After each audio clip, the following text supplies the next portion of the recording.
Hello friends, मैं हूं प्रणय और आप सभी का स्वागत है मेरे YouTube channel M for medico में। तो आज अपन देखने वाले जो अपनी हिस्टोलॉजी सीरीज है, इसमें अपने वाला ये फिफ्थ लेक्चर है। तो आज अपन देखने वाले हिस्टोलॉजी ऑफ द डिओडेनम। यानी डिओडेनम रहता है जो अपने स्मॉल इंटेस्टाइन का फर्स्ट पार्ट है, तो उसकी अपन आज हिस्टोलॉजी देखने वाले हैं। उसका जैसे एब्जॉर्प्शन कैसे होता है, अपने स्मॉल इंटेस्टाइन का जो मेन फंक्शन रहता है वो एब्जॉर्प्शन का है। तो उसमें कौन से सेल प्रेजेंट रहते हैं, कौन से हिस्टोलॉजिकल स्ट्रक्चर प्रेजेंट रहते हैं, तो आज इस वीडियो में अपन देखने वाले हैं। तो आज अपन देखेंगे हिस्टोलॉजी ऑफ द डिओडेनम। तो सबसे पहले तो मैंने जो ऐसे नोट्स बनाता हूँ, अपने हैंड रिटन नोट्स, और जो मैं ऐसे अपने हिस्टोलॉजी के डायग्राम्स बनाता हूँ, तो वैसे ही आपको जो डायग्राम्स और ऐसे नोट्स है जैसे पॉइंट वाइज मैं बताता हूँ, वैसे ही आपको यूनिवर्सिटी के पेपर में आने लिख कर आना है। तो अभी आज देखेंगे अपन हिस्टोलॉजी ऑफ द डिओडेनम। तो चलो फिर वीडियो की शुरुआत करते हैं। तो अभी अपन देखने वाले हिस्टोलॉजी ऑफ द डिओडेनम। जैसे कि आपको यानी मैं देखो, मैं प्रॉपर ऐसे डायग्राम निकालता हूँ, वैसे डायग्राम को समझा के बताता हूँ, और वैसे जो पॉइंट रहते हैं आपको पॉइंट यानी यूनिवर्सिटी के पेपर में पॉइंट वाइज यानी वैसे लिख कर आना है। और ये सबसे इंपॉर्टेंट है, अपने को वहाँ पे डायग्राम निकालना है। तो आज देखने वाले अपन हिस्टोलॉजी ऑफ द डिओडेनम। तो सबसे पहले अपन चालू करेंगे। सबसे पहले मैं आपको बताऊंगा डिओडेनम यानी क्या। तो देखो, ये जो अपना स्टमक है, तो आप देख सकते हो अब जो अपना स्टमक है, यहाँ से अपना स्टमक शुरू होता है, और यहाँ से अपनी जो शुरू रहती है स्मॉल इंटेस्टाइन ऐसे यानी शुरू होते हैं। तो स्मॉल इंटेस्टाइन के ऐसे 3 पार्ट रहते हैं, आपने सभी देखा, डिओडेनम, जेजुनम और इलियम। तो सबसे पहले यानी जो अपना स्टमक शुरू होता है यहाँ से, तो स्टमक शुरू होने के बाद ही यहाँ से क्या होता है, ये डिओडेनम यहाँ से शुरू होता है। तो अपने को यहाँ पे इसकी जो हिस्टोलॉजी, यहाँ पे कैसे एब्जॉर्प्शन होता है, यहाँ पे कौन से सेल प्रेजेंट रहते हैं, तो इसके बारे में अपने को अभी देखना है हिस्टोलॉजी ऑफ द डिओडेनम। तो अपन अभी शुरू करेंगे इंट्रोडक्शन से। तो सबसे पहले इंट्रोडक्शन में देखेंगे, it is a first segment of the small intestine. जैसे कि आपको बताया दो, अपना स्मॉल इंटेस्टाइन यहाँ से स्टार्ट होता है, तो इसका कौन सा ये पहला सेगमेंट है, आप देख सकते हो, यानी जो डिओडेनम यहाँ का फर्स्ट पार्ट है। Smallest, shortest and widest part of the small intestine. ये कैसा है, अपना स्मॉल है, देखो ज़्यादा बड़ा भी नहीं, स्मॉल है और शॉर्ट है, लेकिन क्या है, वाइडेस्ट है, यानी ऐसी जो इतनी वीड्स है, ये इसकी वीड क्या है, थोड़ी बड़ी हुई है। Length in approximately 25 centimetre to 10 inches long. इसकी जो लेंथ रहती है वो लेंथ कितनी रहेंगी, 25 सेंटीमीटर टू 10 इंचेस लॉन्ग रहेंगे। एक्सटेंडेड कहाँ तक है, pyloric part of the stomach to the duodenojejunal junction. आप देखो, जो इसका जो एक्सटेंड है यानी कहाँ से शुरुआत होता है, ये पाइलोरिक पार्ट, अपना जो ये स्टमक रहता है इसका ये पाइलोरिक पार्ट है, तो एक्सटेंड कहाँ पे, डिओडेनोजेजुनल जंक्शन, यानी जो डिओडेनम रहता है और जेजुनम जंक्शन रहता है उसके आता है, यानी ये एक्सटेंड है। उसके बाद में अपन नेक्स्ट पॉइंट देखेंगे स्ट्रक्चर, यानी जो इसका जो स्ट्रक्चर और फंक्शन अपन हिस्टोलॉजी पढ़ते हैं, उसके अंदर कौन से टिश्यू प्रेजेंट रहते हैं, क्या उसका फंक्शन रहता है, क्या फंक्शनल यूनिट है, कौन से सेल सीक्रेट करते हैं, तो उसके बारे में अभी पढ़ने वाले उसका स्ट्रक्चर। तो देखो, सबसे पहले म्यूकोसा। म्यूकोसा क्या रहते हैं, अपनी जो इनर मोस्ट लेयर रहती है, इसको क्या बोलते हैं अपन, म्यूकोसा बोलते हैं। जो अपने म्यूकस, अपने जो इसके अपनी लेयर रहती है, तो क्या सीक्रेट करते हैं, म्यूकोसा सीक्रेट करती है।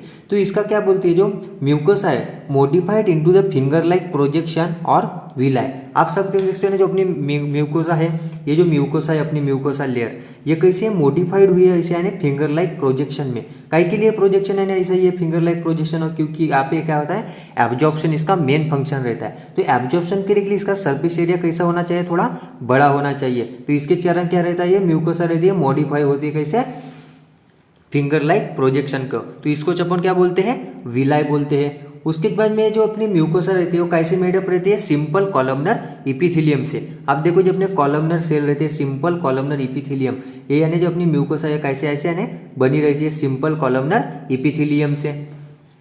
उसमें क्या मिलेगा, लैमिना प्रोपेरा।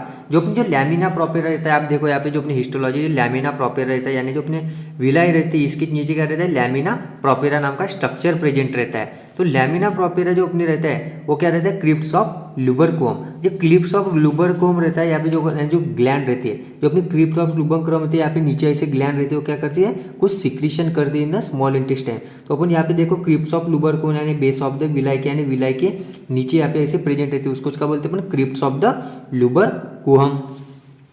उसके पीछे, उसके बीच में जो क्रिप्स ऑफ द लुबरकोम रहता है, वहाँ पे क्या है, कनेक्टिव टिश्यू प्रेजेंट रहता है और ब्लड वेसल प्रेजेंट रहती है। तो ये जो अपने को यहाँ पे कनेक्टिव टिश्यू दिख रहा है, जो क्रिप्स ऑफ लुबरकोम के नीचे, तो ये भी जो है ना येलो कलर का ऐसे सरफेस दिख रहा है, तो यहाँ पे क्या प्रेजेंट रहता है, ब्लड वेसल प्रेजेंट रहती है और कनेक्टिव टिश्यू प्रेजेंट रहती है।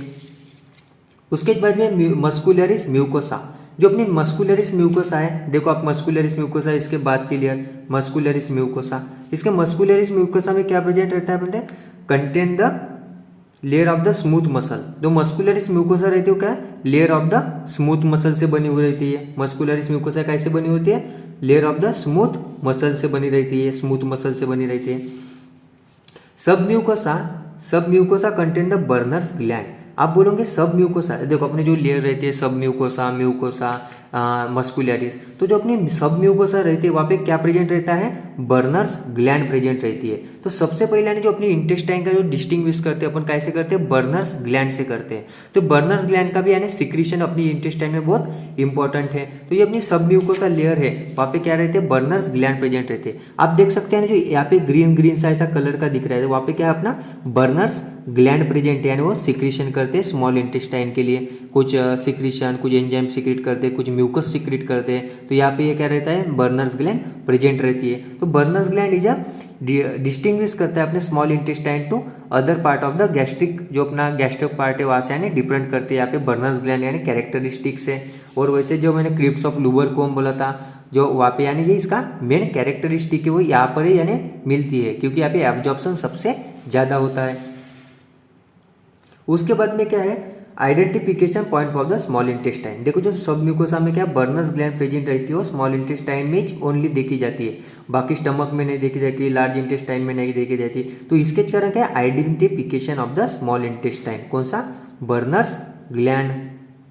उसके बाद की अपन लेयर देखेंगे मस्कुलर लेयर। अब मस्कुलर लेयर में देखो, एंड जो अपनी मस्कुलर लेयर रहती है अपन ने वहाँ पे जो अपना स्टमक था उसके भी हिस्टोलॉजी में देखा था, जो मस्कुलरिस लेयर रहती है ये, तो जो मस्कुलरिस जो आउटर रहती है वो कैसी रहती है, लॉन्गिट्यूडनल। आप देखो ऐसे ऊपर ऊपर तक लॉन्गिट्यूडनल सेल प्रेजेंट रहती है। और जो इनर रहती है इनर की तरफ, तो वो कैसे रहती है, सर्कुलर मस्कुलर लेयर रहती है अपनी काई की मस्कुलरिस कोट। जो मस्कुलरिस एक्सटर्ना बोलते हैं अपन इसको स्मॉल इंटेस्टाइन में।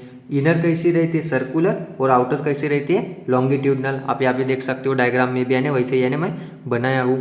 उसके बाद बोलते हैं एडवांशिया। एडवांशिया क्या बोलते हैं, adventitia is the outermost layer of the duodenum. तो जिसको ये आउटर मोस्ट लेयर है अपनी जो डिवोडेनम की, ये इसकी लेयर को अपन क्या बोलते हैं, एडवांशिया बोलते हैं। इसके बाद में एक और लेयर रहती है उसको अपन क्या बोलेंगे, एडवांशिया बोलेंगे। उसके बाद में अपन देखेंगे नेक्स्ट पॉइंट यानी फंक्शंस। अभी देखो स्ट्रक्चर हो गया, उसके बाद में अपन क्या देखते हैं, फंक्शंस देखते हैं। तो जैसे यानी मैं अपने को पॉइंट्स बताता हूँ वैसे पॉइंट वाइज ऐसे पॉइंट लिखना, और उसके नीचे यानी ऐसे पॉइंट लिख कर आप आएंगे तो आपको यूनिवर्सिटी में अच्छे यानी मार्क कवर होंगे। तो सबसे पहले फंक्शन में अपन क्या है, neutralisation of the acidic gastric juice, यानी जो एसिडिक गैस्ट्रिक जूस अपन अभी HCl अपने स्टमक में बनता है, तो उसको क्या करेंगे अपने को न्यूट्रलाइज करना पड़ेगा। तो उसको न्यूट्रलाइज कौन करते हैं, एसिडिक गैस्ट्रिक जूस का सिक्रीशन कौन करती है, फिर न्यूट्रलाइज करने के लिए स्मॉल इंटेस्टाइन कुछ सिक्रीशन करती है। अगर HCl वहाँ पे सिक्रेट होता है वो एसिडिक है, तो यहाँ पे क्या होगा, एक बेसिक सिक्रीशन होगा यानी अल्कलाइन सिक्रीशन होगा, तभी तो यहाँ पे न्यूट्रलाइजेशन होगा ना। और न्यूट्रलाइजेशन होकर यानी न्यूट्रलाइजेशन रिएक्शन होंगे एसिड और बेस के इसमें। तो जो अपना फंक्शन क्या है, अल्कलाइन सिक्रीशन करती है स्मॉल इंटेस्टाइन। उसके बाद में mechanical processing and digestion of the chyme. Mechanical processing में कुछ वहाँ पे मूवमेंट्स होंगे, मूवमेंट्स होने के बाद क्या होंगे, मूवमेंट के प्रोसेस होने के बाद वहाँ पे सबसे ज़्यादा एब्जॉर्प्शन होता है, डाइजेशन ऑफ द काइम, यानी जो अपना बोलस आया था उसको जब अपन अपने फिर में काइम में कन्वर्ट होता है, जो फूड मॉलिक्यूल रहता है। Mixing bile and pancreatic enzyme, यहाँ पे क्या होता है, स्मॉल इंटेस्टाइन में अपने पैंक्रियाटिक एंजाइम मिक्स होते हैं, और बाइल जूस जो लीवर से आता है और पैंक्रियाटिक के कुछ एंजाइम होते हैं। आप देखोगे एनाटॉमी में, यानी जो अपने पैंक्रियाटिक डक्ट रहती है और हिपैटिक डक्ट रहती है वो वहाँ पे अपने डिओडेनम में आकर जो यहाँ पे ओपन होती है, तो वहाँ पे क्या होता है, मिक्सिंग होता है।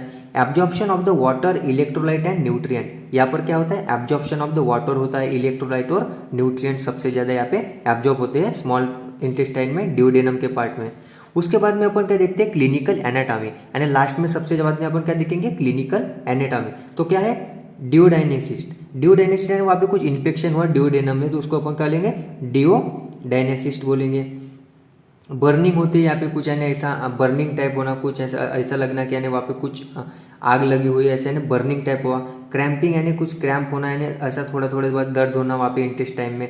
हंगर लाइक पेन, यानी हंगर लाइक यानी अपने को यानी ऐसी भूख लग रही है ऐसा लगेगा अपने को, हंगर, एंड अपने को थोड़ा ऐसा नहीं चिड़चिड़ा लगेगा। उसके बाद में डिओडाइनेसिस होने के बाद में ये योर स्टमक, यानी अपने स्टमक में भी ऐसा थोड़ा वहाँ तक है ना जाएगा, क्योंकि अपने का है स्टमक वहाँ पे पास में ही है, तो अपने जो ऐसे पॉइंट रहते हैं वैसे पॉइंट आपको वहाँ यूनिवर्सिटी के पेपर में लिख कर आना पड़ेगा। और वैसा जो अपनी ये डायग्राम है, आपको डायग्राम मैंने कैसे निकालना है प्रॉपर वे से, जो लेयर रहती है सब म्यूकोसा मस्कुलरिस, ये लेयर जो है और जो बर्नर्स ग्लैंड है इसका मेन कैरेक्टरिस्टिक है तो आपको वहाँ पे दिखाना पड़ेगा।